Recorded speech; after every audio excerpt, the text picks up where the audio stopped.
수요 오후 예배 오신 동산의 모든 성도님들을 주님의 이름으로 사랑하고 축복합니다. 제가 책 한 권을 소개해 드리려고 합니다. 약속하건대 분명 좋아질 거예요 라는 제목으로 올해 5월 나태주 시인이 발표한 책입니다. 이 책은 시인이 아파서야 비로소 배우게 된 것들에 대한 기록이라고 합니다. 16년 전 급성 췌장염으로 입원해 사흘밖에 살 수 없다는 이야기를 듣고 장례까지 준비해야 했지만 기적적으로 회복하게 되면서 사소한 것에 감사했으면 좋겠다는 마음을 책에 담았다고 말합니다. 저자는 책에서 이렇게 말했습니다. 인간은 한시도 사랑 없이 살 수 없다. 그런데 사랑하려면 가끔 뒤를 돌아봐야 한다는 것을 뒤늦게 알았다라고 말입니다. 나태주 시인은 삶의 앞만 보고 달려가는 것이 아니라 사랑하는 사람과 함께 하는 것이 가장 중요하다고 설명했습니다. 나를 사랑해주는 사람이 있기에 우리가 앞으로 나아갈 수 있다고 말이죠. 저는 시인의 이 말이 우리 삶의 믿음의 여정과도 같다고 생각합니다. 크리스천들은 내일을 준비하면서 동시에 뒤를 돌아볼 수 있는 여유를 지녀야 합니다.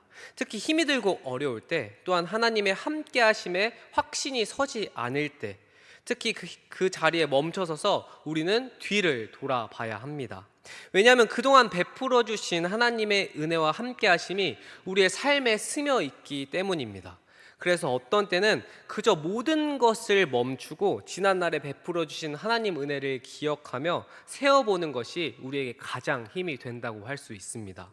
주님이 언제나 그래왔듯 앞으로도 또한 영원토록 우리와 항상 함께 하실 것이니까요. 오늘 본문은 13장에서부터 시작된 가나안 땅 분배 이야기를 막을 내리며 하나님께서 이스라엘에게 약속하신 모든 것을 지켰다고 말하고 있습니다. 본문 43절의 말씀입니다.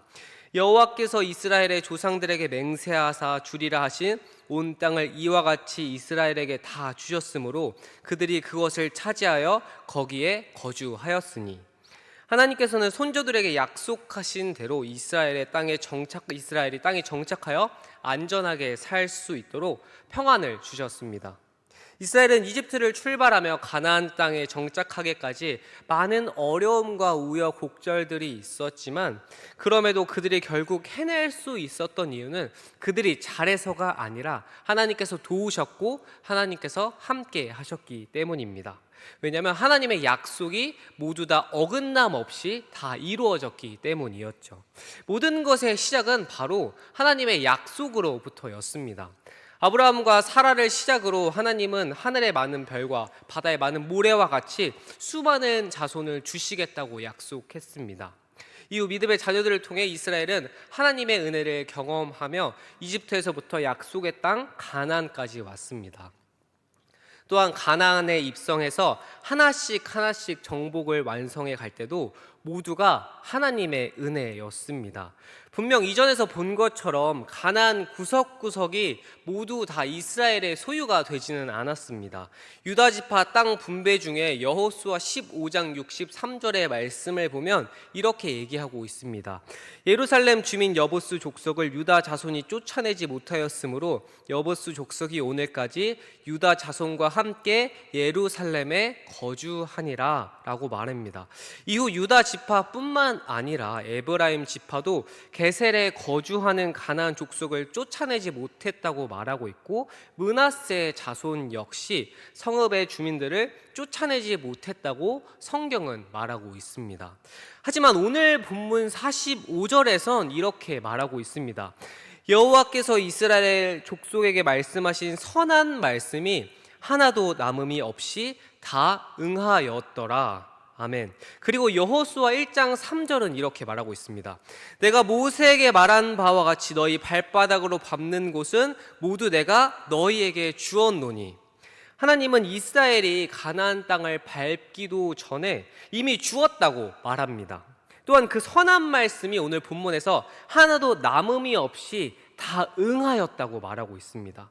하지만 이스라엘 자손들은 가나안 땅을 온전하게 정복하지 못했습니다. 틀림없이 하나님의 말씀이 100% 온전하게 이루어지지 않았는데, 오늘 본문에선 하나님께서 하신 말씀이 하나도 남음이 없이 다 응하였다고 말하고 있습니다. 도대체 이것은 무슨 의미일까요? 말씀의 의미는 신명기 7장 22절을 보면 아주 명확하게 이해할 수 있습니다. 신명기 7장 22절의 말씀입니다. 네, 하나님 여호와께서 이 민족들을 내 앞에서 조금씩 쫓아내시리니 너는 그들을 급히 멸하지 말라. 들짐승이 번성하여 너를 해할까 하노라. 하나님께서는 이스라엘 백성들을 통해 가나안을 정복할 때 물 셀 틈 없이 완벽하게 이방 민족들을 제거하지 않으셨습니다. 이것은 하나님의 능력이 부족해서가 아니라 일부러 그들을 남겨둔 채 정복 과정을 완성시킨 것이었습니다. 바로 이스라엘을 위해서 말이었죠. 하나님께서는 점령한 가나안 땅에 비해 이스라엘 인구가 그만큼 많지 않았기 때문에 일부러 가나안의 거주민들을 조금씩 남겨두었습니다. 왜냐하면 부족한 이스라엘 사람들로 인해 미처 경작하지 못하는 땅이 발생하게 된다면 오히려 그것은 기름진 땅이 아니라 사막 같은 광야로 변하게 되기 때문이었죠. 사람이 부족하여 경작하지 못한 땅이 광야로 변하게 되면 자연스레 말씀처럼 들짐승이 번성하게 될 것이고 그로 인해 이스라엘 백성들을 해치게 되는 일이 발생했을 것입니다. 하나님께서는 분명 가나안 땅을 약속대로 이스라엘에게 주셨습니다. 그리고 자연스럽게 백성들의 숫자가 늘어남에 따라 단계별로 차근차근 주시면서 땅이 광야로 변하지 않도록, 또한 들짐승들이 그들을 해하지 않도록 적과 꿀이 흐르는 땅을 주님께서는 준비하셨습니다.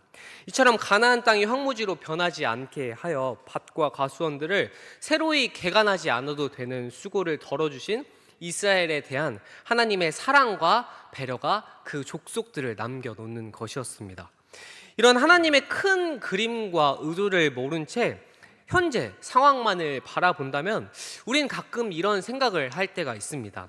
아니, 주님께서 가나안을 주겠다고 이스라엘에게 약속한 그 순간부터 이집트에 내린 10가지 재앙처럼 하루아침에 정복하고 땅도 미리 풍요롭게 준비해 놓았으면 주변 국가뿐만 아니라 백성들에게도 아주 놀라운 하나님의 위엄과 능력이 되었을 텐데 굳이 왜 하나님은 이렇게 천천히 방법을 사용하시면서 단계별로 하나씩 이루어 나가는 걸까라는 생각들 말입니다.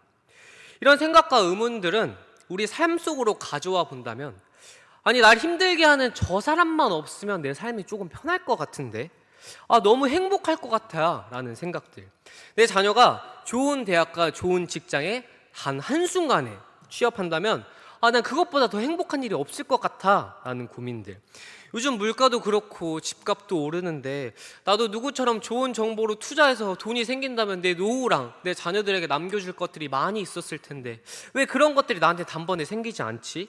또 아니면 내 아픈 몸이 한 번에 치유된다면 분명히 날 사랑하는 주님도 좋고 나도 좋을 텐데 왜 내 아픔을 한 번에 치유해 주시지 않는 것일까? 라는 생각들이 우리 삶에서 분명히 드러날 때가 있습니다. 하나님께서는 충분히 이스라엘이 가나안을 정복할 때 하룻밤새 극적인 정복으로 원주민들을 몰아내고 좋은 땅들을 미리 준비해 놓으셨을 수 있었습니다. 왜냐하면 하나님은 이 모든 것을 창조하신 전지전능한 분이시니까요. 하지만 이스라엘 삶에서도 더 나아가 우리의 삶에서도 주님은 그런 방법을 절대 선택하시지 않습니다. 힘듦과 어려움을 마주하다 보면 이스라엘 백성들이 그러했던 것처럼 우리도 하나님께 극적이고 기적적인 역사를 바라며 기다릴 때가 분명히 있습니다. 틀림없이 하나님은 그런 일들을 아주 명확하게 할 수 있습니다. 하지만 하나님께서는 무엇이 최선인지를 누구보다 잘 알고 계십니다. 그리고 그 방법이 자기 백성을 위해 가나안 민족을 남겨놓았던 것처럼 우리에게 더 좋은 일이 무엇인지를 알고 계십니다. 주님께서는 극적인 기적이 우리에게 좋은 방법이 아니라는 것을 아주 누구보다 잘 알고 계시는 분입니다. 하나님이 이스라엘 백성보다 가나안을 더 잘 알고 계셨으며 자기 백성이 이전과는 전혀 다른 환경에 정착하는데 시간이 필요하다는 것을 알고 계셨습니다. 이스라엘 백성들은 광야를 지나면서 농사가 아니라 유목 생활을 했습니다. 이제 그들은 이전과는 다르게 가나안에 정착하여 땅을 일구고 가축을 키우며 농사를 하고 집을 짓고 살아야만 했죠. 백성들이 새로운 터전의 자리를 잡는 동안 야생동물들이 공격해올 수 있는 문제가 존재했습니다. 그러나 하나님이 남겨두신 가나안 족속들로 인해 그들의 오랜 경험을 통해 들짐승들을 몰아내고 그들의 농법으로 농사를 짓는 방법을 그 가나안 민족들을 통해 배울 수 있었죠.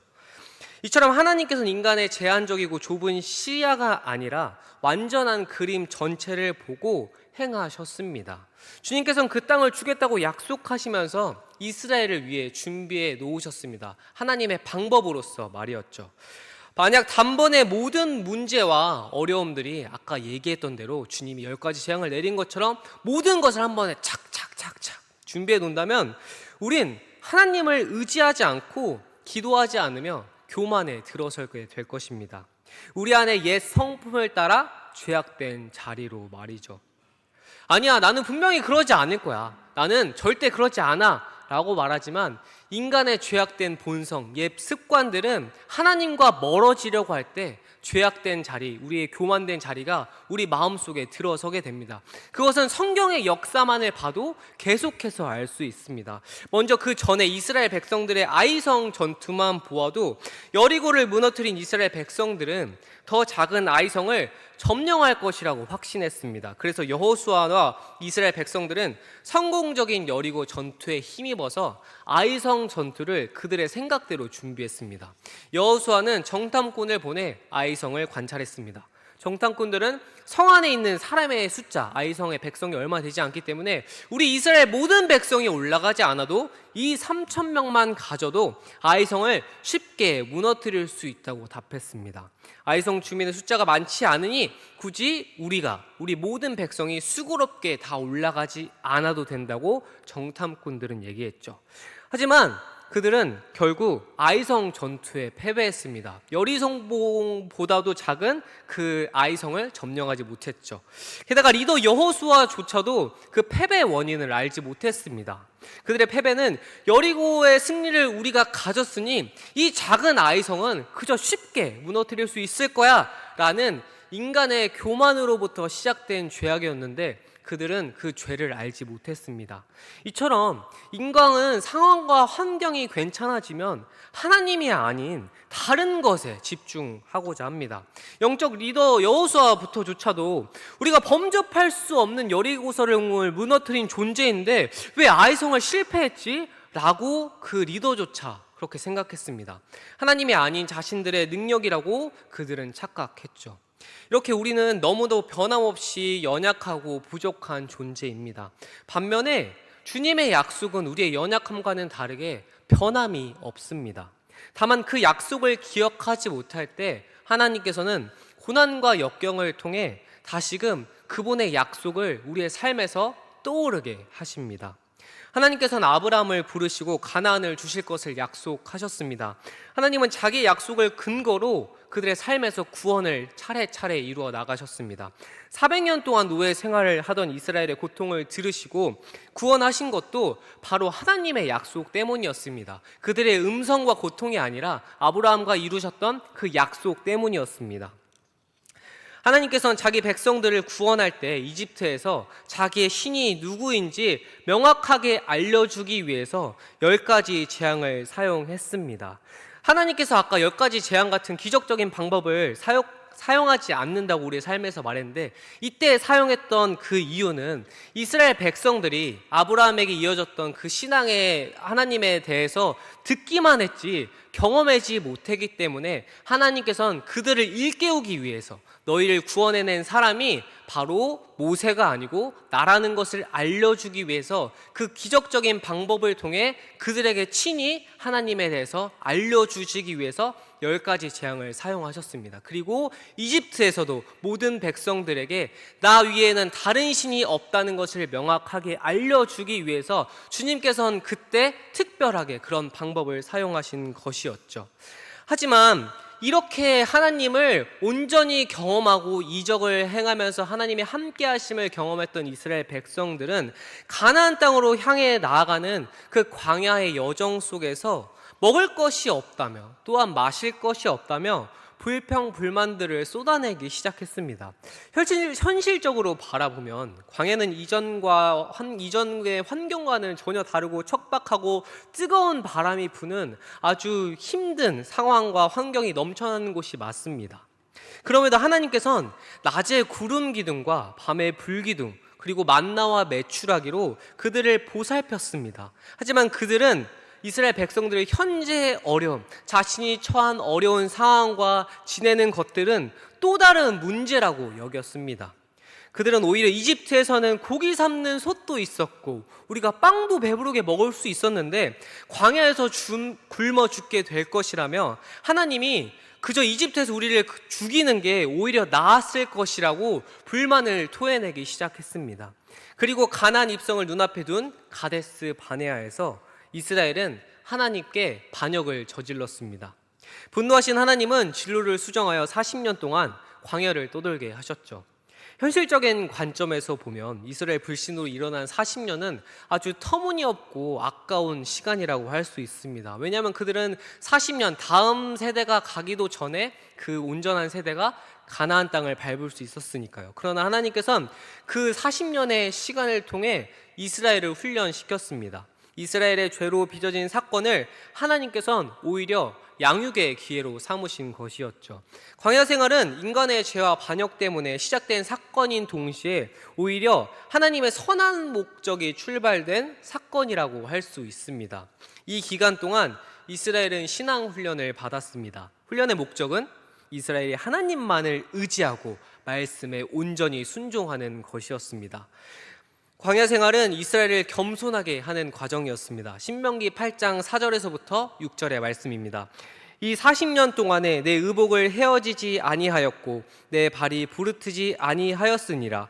너는 사람이 그 아들을 징계함 같이 내 하나님 여호와께서 너를 징계하시는 줄 마음에 생각하고 내 하나님 여호와의 명령을 지켜 그의 길을 따라가며 그를 경외할지니라. 아멘. 5절을 보면 5절을 잠깐 띄워주시면 하나님이 징계한다고 말씀하십니다. 징계한다는 히브리어 원문의 뜻을 살펴보면 고난 등을 통해 겸손하게 하다라는 의미입니다. 하나님께서 죄에 대해 징계하실 때 활용되는 단어이기도 하지만 교육적인 목적을 지닌 훈계의 의미로 사용되기도 합니다. 훈련을 통해 단련되면 겸손해지기에 하나님께서는 이스라엘을 징계하셨습니다. 이스라엘은 하나님께 대한 반역으로 40년을 징계받아야 했고 이 훈련의 핵심은 겸손해지는 것이었습니다.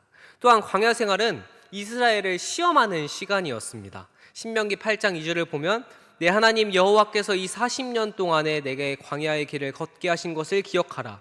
이는 너를 낮추시며 너를 시험하사 내 마음이 어떠한지 그 명령을 지키는지 지키지 않는지 알려 하심이라. 이곳에서 사용된 시험이란 단어는 우리가 흔히 아는 시험에 들게 하다라는 뜻이 아니라 사람의 말과 마음, 의도를 증명하다라는 뜻으로 사용됩니다. 즉 인격과 말의 진실성을 하나님께서 확인하는 것입니다. 하나님은 광야 시험을 통해 이스라엘 백성들의 마음과 또한 어떤 말을 하는지 그 40년 동안 확인하고자 했습니다. 그들의 어떤 마음을 자신에게 하나님께 보여주는지를 확인케 하는 것이었죠. 겸손하게 하고 너희가 아니라 나에게 달려있으니 너희의 마음밭이 나에게 돌아와야 한다라는 그 40년의 시간을 허락하신 것이었죠. 사랑하는 동산의 성도님들, 하나님께서 가나안 민족을 남겨두신 것도 아이성 패배를 경험하게 하신 것도 생명이 자라지 않는 광야에서 40년을 떠돌게 하신 것도 이스라엘 백성들을 어려움에 마주하게 한 것도 또한 우리의 삶에서 고난과 시련을 겪게 하는 것도 모두 그동안 함께 하셨던 하나님의 약속을 의지하며 흔들리지 말고 담대히 나아가라는 은혜의 단련입니다. 예수님의 마음은 우리를 향한 예수님의 마음은 이렇다라고 성경은 말합니다. 누가복음 12장 7절의 말씀입니다. 너희에게는 심지어 머리털까지도 다 세신 바 되었나니 두려워하지 말라. 너희는 많은 참새보다 더 귀하니라. 아멘. 이 말씀은 삶의 시련과 고난의 단련 속에서 절대적인 보호를 약속한다는 주님의 말씀입니다. 우리를 향한 주님의 사랑이 어느 정도냐면 성경은 하나님을 질투하시는 하나님이라고 설명합니다. 주님은 우리를 거룩하게 하시고 자녀 삼으시기 위해 자기의 하나뿐인 아들 예수 그리스도를 십자가에 못 박으셨습니다. 그리고 십자가의 고난 중에서도 포기하지 않은 채 묵묵히 우리를 위해 나아갔습니다. 우리를 위해 그 고난을 견디고 포기하지 않으셨죠. 주님은 그 어떤 무엇보다 우리를 사랑하고 계십니다. 그래서 우리가 주님께 초점이 맞춰져 있지 못한다면, 그것이 흐려져 있다면 그것을 주님은 참지 못하십니다. 우리의 삶에 개입하셔서 다른 것이 아니라 자신을 바라보라고 말씀하십니다. 주님께서는 상황과 형편이 아니라 순수하게 주님만을 바라보도록 하시기 위해 우리를 고난과 시련 속에 걷게 하십니다. 다만 그거는 형벌이 아닙니다. 우리의 마음과 중심이 옛 습관인 죄악된 길에 들어서지 못하도록 우리가 주님의 뜻대로 나아가기 위한 그분의 사랑의 방법입니다. 주님께서 언제나 그리고 지금 이 순간에도 함께한다는 그 확신의 사실을 믿으십시오. 주님은 육신의 몸을 가지고 이 땅에 오시면서 우리에게 이렇게 약속하였습니다. 마태복음 1장 23절의 말씀입니다. 보라, 처녀가 잉태하여 아들을 낳을 것이요 그의 이름을 임마누엘이라 하리라 하셨으니 이를 번역한즉 하나님이 우리와 함께 계시다 함이라. 예수님은 이 땅에 오시면서부터, 인간의 몸을 입으면서부터 우리와 함께 하신다고 약속하셨습니다. 그리고 임마누엘로 오신 예수님은 마지막 제자들에게 이렇게 약속을 하셨습니다. 마태복음 28장 20절의 말씀입니다. 내가 너희에게 분부한 모든 것을 가르쳐 지키게 하라. 볼지어다 내가 세상 끝날까지 너희와 항상 함께 있으리라 하시니라. 임마누엘로 오셔서 세상 끝날까지 함께한다는 그 예수님의 약속을 의심치 말고 고난과 역경 중에도 우리와 함께한다는 그 사실의 약속을 믿으며 그 말씀에 변함없이 함께하실 그 예수 그리스도의 은혜와 풍성함을 경험하며 나아가는 동산의 모든 성도님들이 되길 주님의 이름으로 소망하겠습니다. 약속하건대 우리와 함께 하신다는 선한 약속의 말씀은 하나도 남김없이 다 응할 것입니다. 이 시간 우리와 함께 말씀을 기억하며 기도하겠습니다.